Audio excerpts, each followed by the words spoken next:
If you shop online and you send back more than you keep, tread lightly. Those returns are costing retailers big.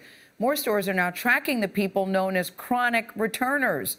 The companies are out to break your habit of thinking twice. CBS News business analyst Jill Schlesinger is at the table with that. I'm very curious about this because I want to know, how many returns does it take before the retailers say, I'm looking at you, Jill? Well, you get their attention when it's 10 times, literally, where you're like buying one item and returning 10.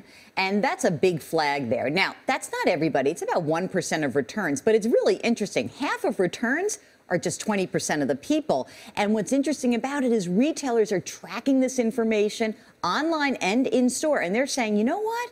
You are not going to get away with this anymore because we're losing a boatload of money. $375 billion a year on returns. But this is what I'm thinking. I'll just use me as exhibit Let's. A. My weight fluctuates so much, so I will sometimes order things in 2 or 3 sizes.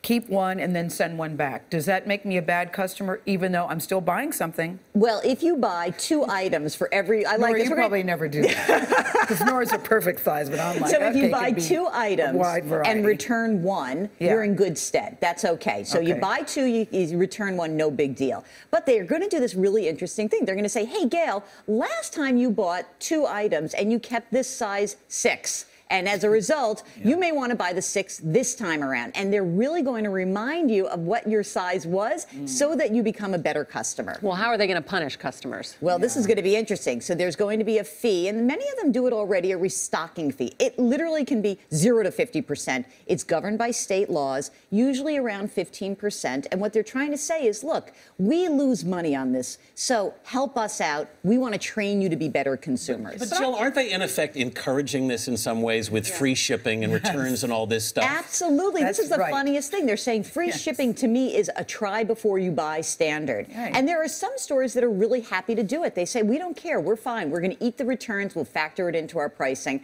But this is new. This is the harnessing of big data among retailers to make you into a better customer for them. And they are going to keep doing it, and it's going to get more aggressive. Well, I would say if you go into a store, you try on 10 dresses, you may only buy 1 or 2. If you're shopping from home, you do sort of the same thing. There's going to be a large number of returns. Maybe not so much. They're both on the bad customer list. Jill Schlesinger, thanks so much.